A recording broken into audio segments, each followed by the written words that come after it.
Welcome to Sissygram Stories channel. How are you all? I know you like my voice, and my voice makes you more soft and relax.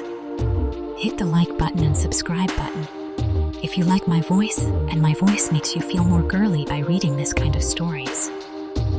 Okay, good. Now let's start this story. I've been a secret crossdresser, as I call it, for over 50 years. Only once did someone find out, my wife. When she discovered it, she made her feelings very clear, calling it perverted and unacceptable. I worked for a major bank in the United States of America, and during the 70s, I spent Mondays to Fridays away from home for 2.5 years, which gave me plenty of opportunities to live as my female alter ego, Alina. A couple of years before I retired, I decided to set up a false email address and website under the name Alina, supposedly based in San Francisco.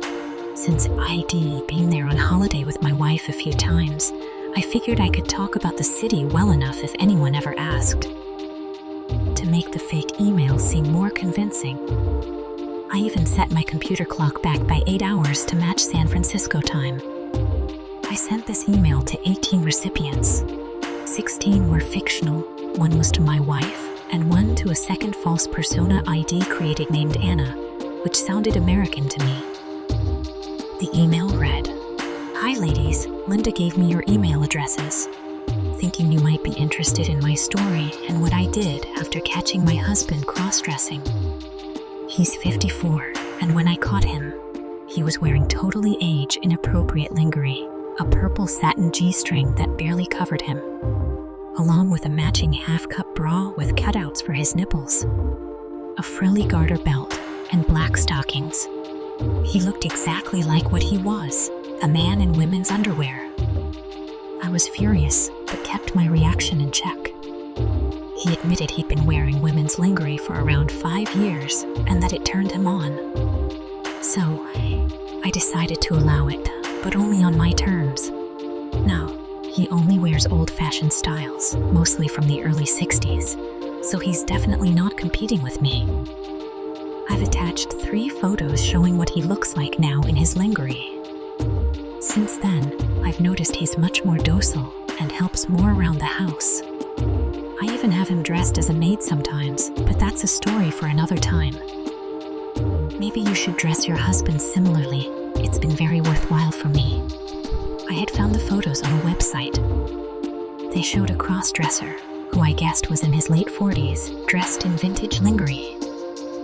In one photo, he wore coral pink nylon panties, a matching bra, and a garter belt with black stockings and pink heels. Another showed him in a pale pink full-length nylon slip, trimmed with lace at the hem and bust, with the outline of his black bra and panties faintly visible through the fabric. In the third, he was in a white nightgown with puff sleeves, slightly transparent. I waited anxiously for a response from my wife, but got nothing. To say I was disappointed is an understatement. Then, 7 weeks later, something happened. It was a Friday morning, and as I was getting ready for work, I opened my underwear drawer and found it full of panties. They were mostly full-cut nylon briefs, but as I looked through the pile, I noticed some French knickers, a few pairs of bloomers, and even 3 pairs of schoolgirl-style knickers in bottle green, navy blue, and brown.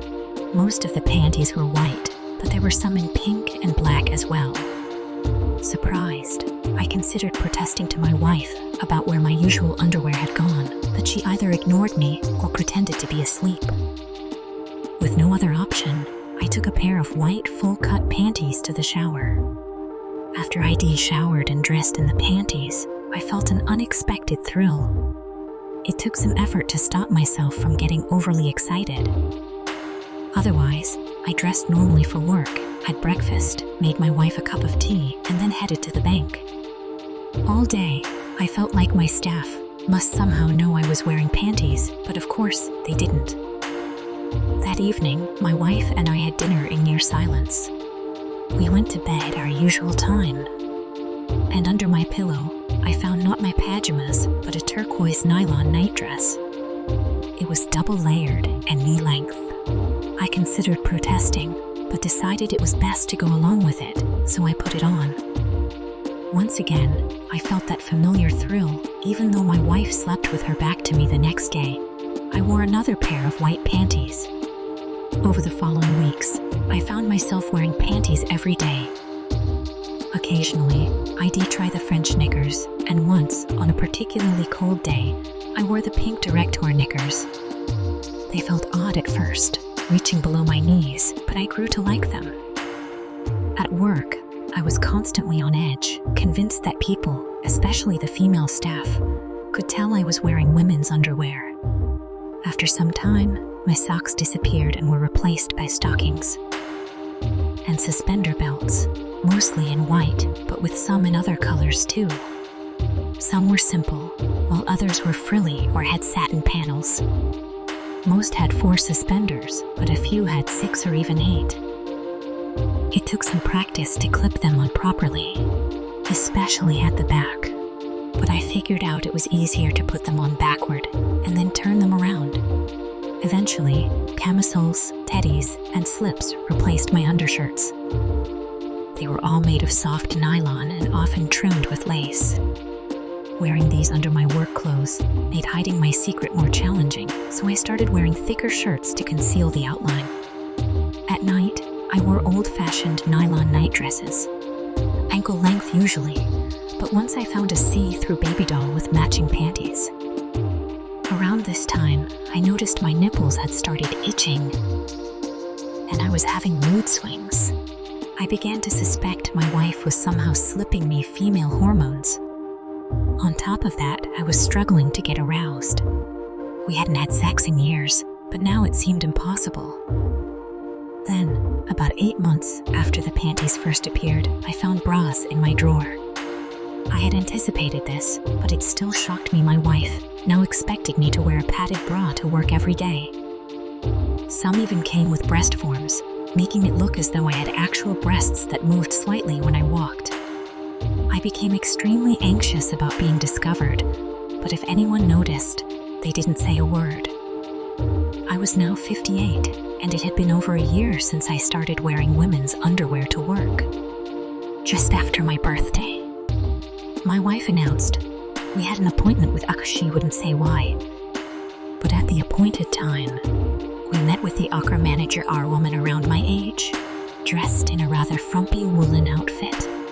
I was wearing red camisoles trimmed with black lace, clearly visible through my white shirt, along with a black bra, suspender belt, and stockings.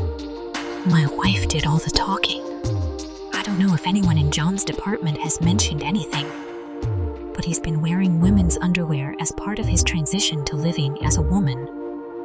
He needs to live as a woman full-time for at least a year before surgery, but I assume you already know that. The Accra manager nodded, clearly aware of the process. He will begin coming to work as a woman from a date you suggest, fully dressed with makeup and hair. I trust this won't be an issue, but I do need you to inform his team about the bank's policies on transitioning and the consequences for anyone who might cause trouble.